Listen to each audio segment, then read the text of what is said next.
నిష్పక్షపాత ఎన్నికలు జరిగాయి. కొన్ని చోట్ల అవాంఛనీయ సంఘటనలు జరిగాయి. స్వయంగా ఒక ఎమ్మెల్యే వెళ్ళిపోయి ఆ బాక్స్ పగలగొట్టినటువంటి పరిస్థితుల్లో ఎమ్మెల్యేని అరెస్ట్ చేయడానికి కూడా మీనామేషాలు లెక్కబెట్టి ఆయన పారిపోవడానికి వెసులుబాటు కల్పించినటువంటి పరిస్థితి ఈ రాష్ట్రంలో ఉన్నప్పుడు, రేపు కౌంటింగ్ ప్రక్రియ దగ్గర ఏ విధంగా ఈ టిక్కులు పెట్టలేదో, లేకపోతే సరిగా మడత పెట్టలేదో, ఇలాంటి అనేక సాకులు చూపించేసి ఆ ఓట్లు కూడా పక్కన పడేసేటువంటి ప్రమాదం ఉంది. దానికోసం తెలుగుదేశం పార్టీగా మేము నిన్న కూడా ఎవరైతే ఎలక్షన్ కమిషనర్ ని కలవటం, ఏ విధంగా చేయాలి, పోస్టల్ బ్యాలెట్ లెక్కింపుకి ఏ విధమైనటువంటి చర్యలు తీసుకోవాలి, వీటన్నిటి మీద కూడా కూలంకుషంగా ఆయనకు మెమోరాండం ఇవ్వడం జరిగింది.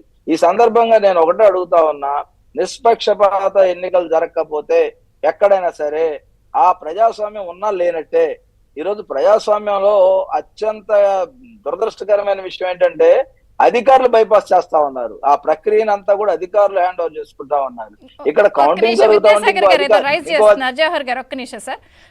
విద్యాసాగర్ గారు ఏంటి ఇప్పుడు కౌంటింగ్ దగ్గర కూడా టేబుల్ కూడా ఉంది, ఏదో మీద రికార్డు పోలైందని ఆనందపడే లోపు అవి టేబుల్ ఒక్కొక్క దానికి 500 పోస్టల్ బ్యాలెట్ కి ఒక టేబుల్ వేయాలని చెప్పి ఢిల్లీ నుంచి చీఫ్ ఎలక్షన్ కమిషనర్ గారు ఇచ్చిన గైడ్ లైన్స్ లో ఉంది. కానీ ఇక్కడ మన దగ్గర ఇప్పుడు ప్రస్తుత పరిస్థితులు పట్టు వీళ్ళు ఏర్పాటు చేస్తున్న టేబుల్ చూస్తే ఒక్కొక్క టేబుల్ మీద 1000, 1200, 1300 ఓట్లు వచ్చే పరిస్థితి ఉంది. మేము కూడా రిప్రజెంట్ చేస్తాం, అది 500కి 500 కింద దాన్ని ఇది చేయాలని చెప్తున్నాం. అట్లాగే ఓట్లు వేయటం ఎంత ఇబ్బంది పడ్డామో మిగతా వాళ్ళకి ఎక్కడ హైయెస్ట్ ఆల్టిట్యూడ్ మౌంటైన్స్ లో ఉన్న నలుగురు కోసం కూడా మనం ఎన్నికల సిబ్బంది వెళ్ళి ఒక బూత్ పెట్టి ఆ ముగ్గురుతో నలుగురితో ఓటు వేయించుకుని వచ్చే పరిస్థితుల్లో కండక్ట్ చేసే మా దగ్గర కూడా సంబంధించి దాదాపు ప్రతిసారి 30-40% ఓట్లు ఇన్వాలిడ్ అయ్యే పరిస్థితి ఉంది.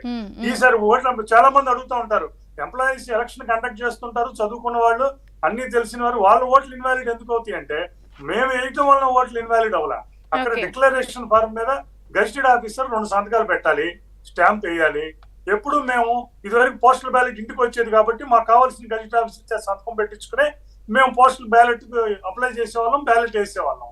కానీ ఇప్పుడు బ్యాలెట్ ఇవ్వం, మీకు ఫిల్ స్టేషన్ సెంటర్ లోనే ఇస్తాము, అక్కడ గెజిటెడ్ ఆఫీసర్ మేమే అరేంజ్ చేసామని చెప్పి గవర్నమెంట్ చెప్పింది.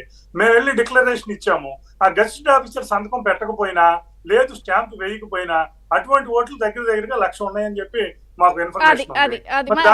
ఇంపార్టెంట్ పాయింట్ జవహర్ గారు చెప్పండి, ఇది ఒక ఇబ్బంది ఉంది దానికి సంబంధించి. ఇప్పుడు అలా కాదమ్మా, ఇది అసలు పోస్టల్ బ్యాలెట్ అనకూడదు, దీన్ని ఎంప్లాయ్ బ్యాలెట్ అనాలి తప్ప పోస్టల్ బ్యాలెట్ అనాలి. ఎందుకంటే పోస్ట్ ఆఫీస్ లోకి వెళ్ళి ఎట్లా సరే అయితే పోస్టల్ అంటే అక్కడికి వెళ్ళి కాదు, ఎన్వెలప్ లో పెట్టి కవర్ లో పెట్టి. అవును, మా గతంలో 2 ఎన్వలప్లు కవర్ లో పెట్టి దాన్ని సీజ్ చేసి మేము జాగ్రత్తగా సాగర్ గారు అన్నట్టు సంతకాలు పెట్టించుకొని వెళ్ళి పోస్ట్ ఆఫీస్ లో వేయాలి పోస్టల్ బ్యాలెట్ అంటే. మరి ఇప్పుడు బ్యాలెట్ అంటే పోస్టల్ బ్యాలెట్ కాదు. ఒక ఇబ్బంది ఉంది కదా, కొంత దాన్ని చల్లకుండా చేసే అవకాశాలు కూడా ఉన్నాయి. ఈ టేబుళ్ల వివాదంపై మీ కామెంట్ ఏంటి? ఇప్పుడు టేబుల్ వివాదం వస్తుందనే ముందు